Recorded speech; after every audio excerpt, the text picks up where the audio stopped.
งามก็คู่ไปบ่มักนะไอ้มักม่วงนั้นเนาะไอ้มักเข้าเบื้องนั้นไปขี้ค้านนำเราละเอ้าคือว่าซั่นแต่ว่าเบื้องนั้นมันเบิดอะไรไอ้เพิ่นมาปลูกเฮือนใส่เบิดเลยดิบ่ให้เพิ่นย้ายเฮือนออกพุ่นน่ะสบายดีไอ้สวัสดีมาเบิ่งดินหวา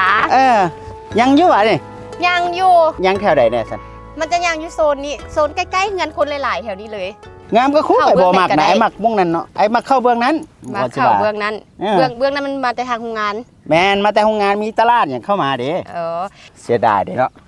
โอ้ยบ่เสียดายอ้ายอยู่นี่ก็งามนี่ใกล้เฮือนคนหลายๆมาลองไปเบิ่งก็ได้ซั่นไปนั่งย่างไปเบิ่งกันเนาะลองไปเบิ่งกันไอ้มักไป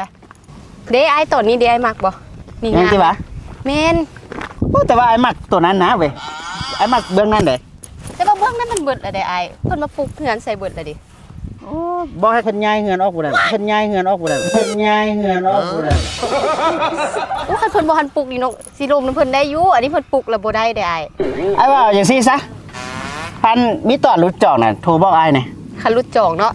รุดจอกน้องโทรบอกอ้ายเลยอยากได้ม่งนั้นน่ะโอเคเอาถือว่าเป็นโซนทางนั้นถ้ามีรถจองโทรหาอ้ายเนาะแม่นโทรหาอ้ายได้อ้ายสิมาจ่ายสดเลย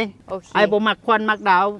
เอาเงินสดเลยจ่ายเลยจบเลยโดยถ้ามีรถจองต้องโทรหาเด้อโอเคโดยอ้ายขอบใจหลายๆเสียดายเด้เนาะโทรหานี่ก่อนฮัลโหลสวัสดีอ้ายมาจากไหนเนาะอันดินที่ว่าอ้ายอยากได้นะตอนทางกลางนะผู้ดีมันมีรถจองละดินรุดจองกันวะโดยไอ้สิจองเลยบ่ไอ้บ่มักจองนะเว้ยมื้ออื่นเช้าเด้อตอนเช้า8 โมงไอ้สิเข้าไปเบิ่งนำเด้อมื้ออื่น8 โมงเช้าเจอกันอยู่หน้าดินเนาะโอเคโอ้จวน42 โมงละแล้วคือยังบ่มาวะ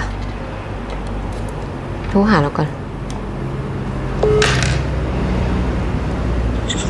ฮัลโหลสบายดีโดยอันผู้ดีมีทีมเหมือนที่ว่าเฮานัดกันเบิ่งดินนะไอ้ทีมงานภาคสนามแจ้งว่าอ้ายยังบ่ทันได้เข้าไปเดี๋ยวประมาณ 3-4 โมงเด้อสิให้น้องสาวไปเบิ่งให้ฉันไอ้จองไว้ก่อนบ่โอ้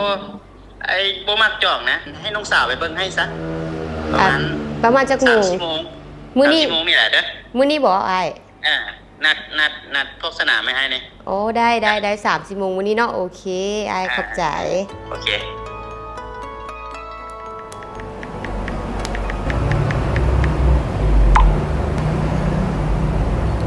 อ้าวบ่มาซ้ำเบิ่งสิโทรหาเราอีกก่อนฮัลโหลเป็นจังได๋เนาะโอ้อ้ายผัดได้มาเวียกอยู่หลวงพระบางพี่ละบาดนี่โอ้เมื่อหลวงพระบางอีกแล้วหวะอีกประมาณ2 มื้อไอ้กลับยังจะบอกโอ้ตอนนี้หันยังไอ้สิจองเลยบ่โอ้ยบ่อยากจองนะไอ้บ่มักจองนะโอ้คันไอ้บ่จองเนาะญาติมันเบิดปลาไอ้อีก2 มื้อไอ้เรียนไปหาเด้ออยู่ดินเด้อโอเคได้บ่เป็นหยังไอ้2 มื้อเจอกันเนาะ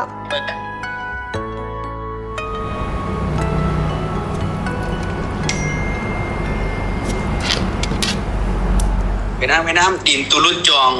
ลูกค้าเลยน้ำบอกแล้วน้องขายเลยเด้อน้องเขียนสัญญาอะไรนี่โอเคขายเลยไปขี้ค้านนำเราละนั่นแหละอยากได้บ่จองจักเทื่อ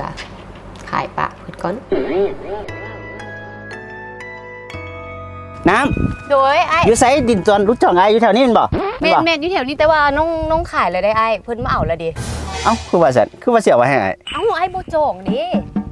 น้องโทรหาไอ้บักหลายเด้อไอ้บ่จองผู้ใดที่ว่าจ่ายจองหรือว่า